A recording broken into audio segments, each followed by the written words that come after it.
எப்போ எல்லாம் இந்த கடனை வாங்கக்கூடாது என்பதை பற்றிய ஒரு மிக முக்கியமான தொகுப்பு இது. முதல்ல, ஒரு தனி மனிதன் ஒருவருடைய ஜாதகத்துல செவ்வாய் சனியோடு தொடர்போ, அதே போல செவ்வாய் கேதுவினுடைய தொடர்பிலோ இருக்கும் பொழுது கட்டாயமாக அந்த மனிதர் என்ன பண்ணக்கூடாதுன்னா கடன் பெறக்கூடாது, அதிலும் அடிக்கடி பெறுதல் கூடாது.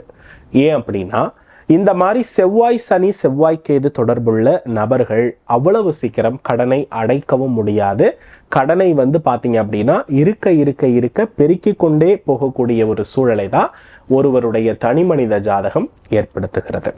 அப்போ இந்த இடத்துல கடனை தீர்க்கிறதுக்கு என்ன செய்யலாம் அப்படின்னா, பொதுவா கடன் அடைக்கிறதுக்கு செவ்வாய்க்கிழமையில செவ்வாய் ஹோரைய பயன்படுத்துறது சால சிறந்தது.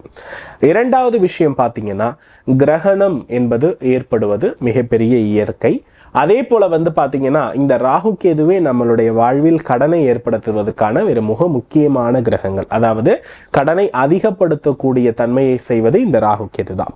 அப்ப இந்த இடத்துல சூரிய சந்திர கிரகணம் விலகும் பொழுது, விலகக்கூடிய நேரத்தில் உருவாகி விலகக்கூடிய நேரத்தில் கடனை தீர்த்தால் எப்பேற்பட்ட கடனையும் தீர்க்கக்கூடிய வல்லமை நமக்கு இறைவனும் பிரபஞ்சமும் வழங்கும்.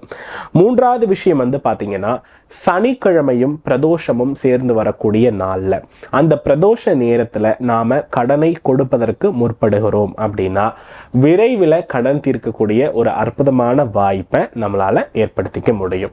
அதே போல செவ்வாய்க்கிழமையோடு நவமி திதி சேர்ந்து வருவது, ஞாயிற்றுக்கிழமையோடு சதுர்தசி திதி சேர்ந்து வரும் பொழுதும், சனிக்கிழமையோடும் சதுர்தசி திதி சேர்ந்து வரும் பொழுதும் கட்டாயமாக நம்மளால கடன் தீர்த்தோம் அப்படின்னா மீண்டும் நமக்கு கடன் ஏற்படக்கூடிய நிலையை அது உருவாக்காது. நம்ம கொஞ்சம் கொஞ்சமாவது நம்ம இருக்கக்கூடிய தொகையிலிருந்து ஒரு சிறிதளவு இந்த திதிகள், இந்த நட்சத்திர நிலைகள் எல்லாம் நாம கொடுத்தோம் அப்படின்னா கட்டாயமா நம்மளால என்ன பண்ண முடியும்னா இதிலிருந்து விடுதலை ஆக முடியும்.